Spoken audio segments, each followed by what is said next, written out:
Jokes. Alright, Fine. serious. There's a reason why I called you guys here today. Why? I want to talk about Street Fighter. I know all you guys have played it. All you guys have seen it.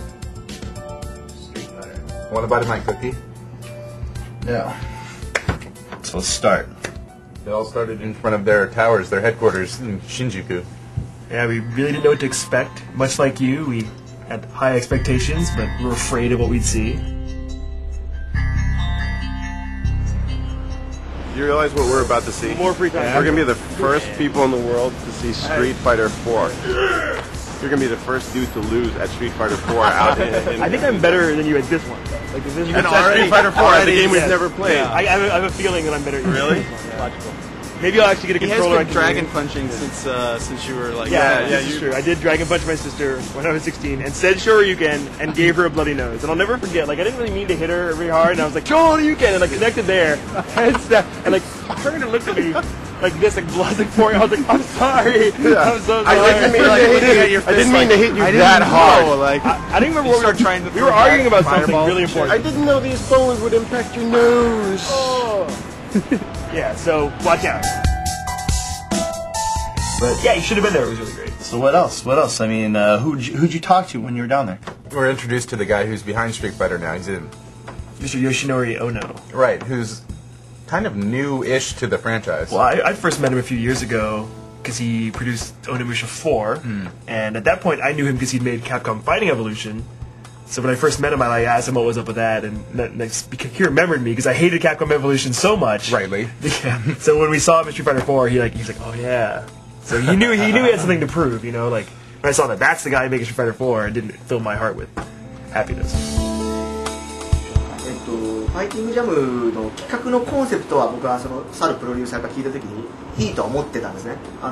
いろいろなタイトルでこう対戦をし合うっていうのはですね、やはりマーベル VS カプコンであったりとか、カプコン VS SNK っていうシリーズを出した時にもいろいろなキャラクターたちがこう戦い合うっていうシステム良かったんですけども、やはり複数のシステムがですね1個のゲームに混ざりすぎるとですね、なかなかユーザーがこうとっつきづらいとかっていうところがやはりあるなというのを感じたので、次のタイトルを作る時にはやはりもう一度何がみんな楽しかったのかっていうところの原点に戻ってですね、そこの原点を拡張していってあげる方がそのユーザーたちには分かりやすいのかなと思って今回のタイトルにこう携わっていってます。全開で飛ばすぜ。行くぞ。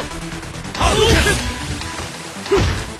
昇竜拳。You know, like Shane said, we were worried going in.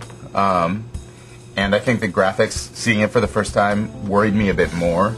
But then after we sat down and played it for a while, it just took playing it for, I don't know, 10, 20 minutes before everything started clicking. And well, you realize that gameplay came first. Like, you know, it runs at 60 frames a second, it runs really smooth, and it plays like Street Fighter. You can pick it up, do all your moves. It feels like Street Fighter 3 mixed with Super Turbo, but faster and more aggressive. I think the problem with it is it doesn't look like what we're used to seeing. I mean, we've seen... Tekken 6, we've seen Soul Calibur 4, Virtua Fighter 5, all these really detailed, realistic games, and Street Fighter is so different. It's not trying to do that, and we're not used to what it's trying to do. It's still cartoony. Yeah, it's still cartoony. It's very bright. 3D. Everything's simple. There's not a lot of detail. I don't think anyone really minds any of that. Right. I think that what they do mind is that the art direction is not what they were expecting. I think it's not as Japanese as they were hoping. I think, you know, when you have these big characters, these big bulky characters, it looks more American design. Well, and I think a lot of people who haven't played a Street Fighter in 10 years will be excited by this and will think it looks cool, actually.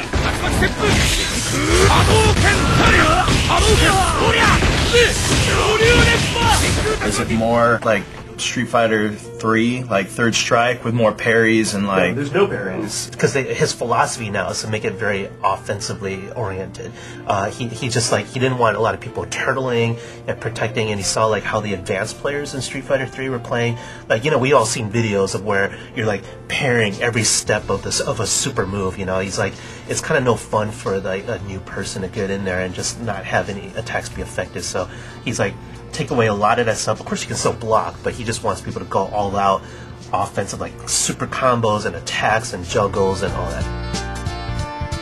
ブロッキングでもですね、やっぱり最後のこれぐらいになった時にですね、ブロッキングをうまくパッパッパッパッパッって入れていって大逆転をさせれるっていう醍醐味があったと思うんですけど、今回ちょっと皆さんにまだ決まってないけどもセービングっていうのをお見せしたと思うんですけども、その新しいそのシステムもですね、まだ無敵時間だと決まってないと思うんですけど、そのセービングとまたリベンジゲージっていうのがリンクしてあるので、最後の溜まったリベンジゲージと自分の技術で出すそのセービングっていうのをうまく利用してですね、そのセービングも決定ではないですけどキャンセルができる技にしてるんですね。なのでキャンセルができる以上は出した後にキャンセルかけて波動拳出して昇竜拳出して浮かして一気に相手の部分をリベンジゲージを1個ずつ使いながら減らしていって最後にウルトラで終わらすっていうような技で見せる技っていうのもできるようなバランス調整っていうのは考えてですね、ブロッキングに負けないようなその選択肢っていうかじゃんけんをですね作っていこうと今思っています。気を出せ、全開で飛ばすぜ。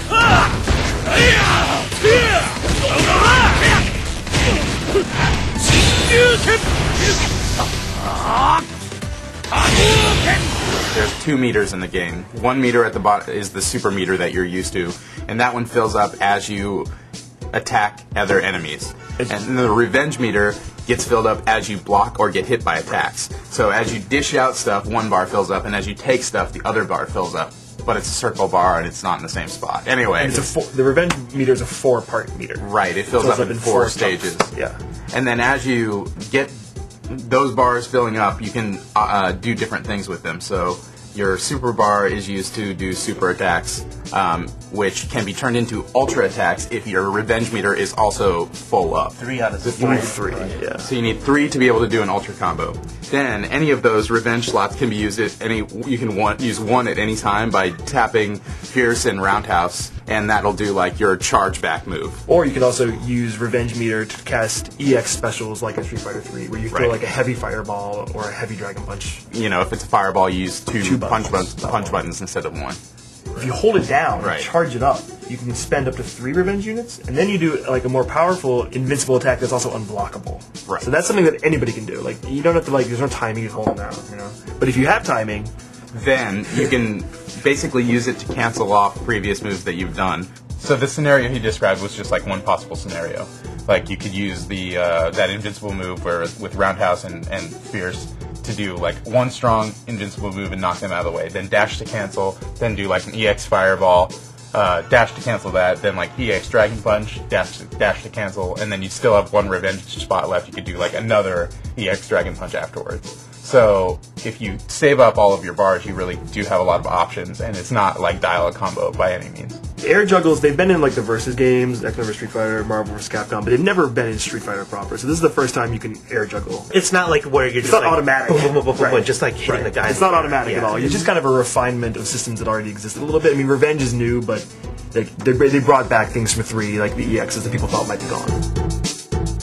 待機中にですね、ダブル、まだ決定ないですけど、ダブルレバー入れたりすると、やってる瞬間にバッとやめて透かしたりとかですね、そういう形では本当に上級者で戦うものもできますし、で、単純に使うので、単純にリベンジゲージだけを使うのであれば、皆さんがやってたようにもうダブル押しの波動拳とかやればですね、普通にリベンジゲージを1個ずつ減らした EX 波動拳が出るっていう形の、本当にイージーな人とから、高い人までを一応用意してあげて、で、彼が一番最初にしたオンラインありますか、何か新しいことありますかとかで、彼がコスチュームチェンジありますかって時に僕が答えた、いやそうじゃなくって新しいオンラインの対戦の仕方を今考えてますっていうのは、そういうギャップがある人とかもきちんとこうオンラインで楽しめれるようなですね要素っていうのをこれから皆さんにこの先ですね、来年ぐらいやってからもっと紹介できるのかなと思っています。本気出しなよ。